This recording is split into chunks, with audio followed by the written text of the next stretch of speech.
انسان کو اتنی نعمتوں سے نوازا ہے، اتنی نعمتوں سے نوازا ہے، اگر یہ انسان اللہ کی عطا کردہ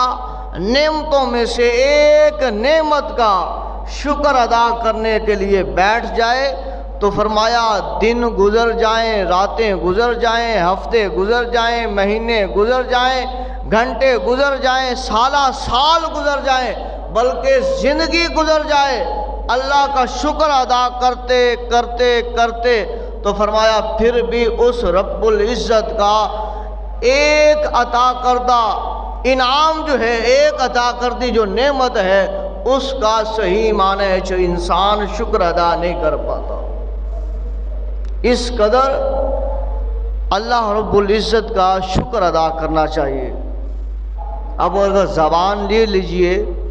کہ اس زبان کا شکر ہم اللہ کی پاک بارگاہ میں کیسے ادا کریں، اتنی بڑی نعمت کریم خدا نے زبان عطا فرمائی ہے۔ اب تب شکر کرنے کا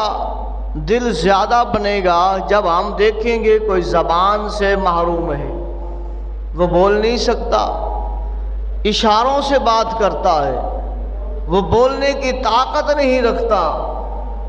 تو پھر اس زبان کی نعمت کا پتہ چلتا ہے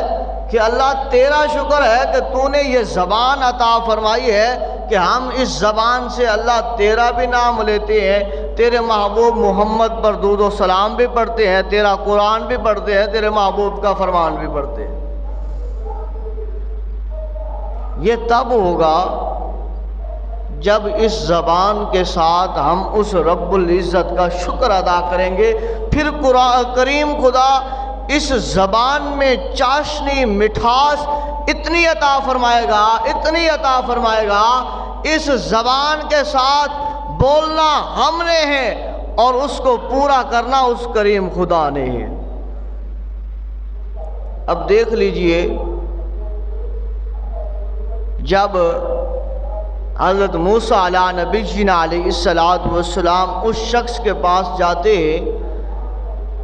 کہ بتائیے مجھے جو ہے وہ ایک سواری چاہیے، اللہ کے اذن کے ساتھ وہاں جاتے ہیں، جو گزشتہ جمعوں میں میں نے والدہ کے ٹاپک پر بات کی تھی،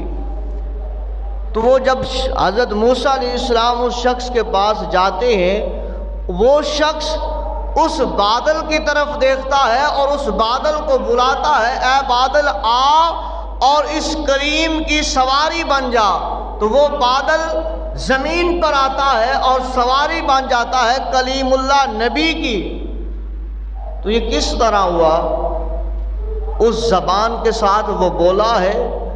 زبان سے اس کا جملہ نکلا ہے، خدائے لم یزل نے اس کو پورا فرما دیا ہے۔ زبان سے اگر بندہ اللہ کا شکر ادا کرتا ہے، شکر ادا کرتا ہے، لَإِن شَكَرْتُمْ لَأَزِيدَنَّكُمْ، اللہ فرماتا ہے جو شکر ادا کرتا ہے میں اسے مزید عطا فرماتا ہوں۔ بولتا تو ہر کوئی ہے، زبان تو ہر کسی کے پاس ہے، اب ہر کوئی بندہ باہر کھڑا ہو کے بادل کو بلائے تو بادل تو کیا، اگر باپ بیٹے کو بلائے تو بیٹا باپ کی نہیں سنتا۔ اب بیوی خامد کی محکوم ہے، خامد سربراہ ہے، اب وہ خامد شوہر اپنی بیوی کو آواز دے، وہ بیوی اپنے جو ہے وہ خامد کی بات نہیں مانتی، اس کا حکم نہیں مانتی۔ اسی زبان کے ساتھ آج خامد بیوی کو بلاتا ہے، حالانکہ یہ سردار ہے، یہ بادشاہ ہے، حالانکہ یہ گھر کا سربراہ ہے، حالانکہ یہ سردار ہے، حالانکہ محبوب نے فرمایا ہے اگر میری شریعت محمدی میں اللہ کے علاوہ سجدہ کسی اور کو جائز ہوتا تو میں محمد سب سے پہلے عورت کو حکم دیتا کہ وہ اپنے شوہر کو سجدہ کرے۔ اتنا بڑا حکم ہونے کے باوجود لیکن یہی بیوی اپنے خامد کی بات نہیں مان رہی، حکم نہیں مان رہی۔ ادھر دیکھیں موسیٰ کلیم اللہ کے سامنے ایک شخص کھڑا ہے جو بادل کو آواز دیتا ہے، بادل آ زمین پر، اور اس کلیم نبی کی سواری بن جا، وہ بادل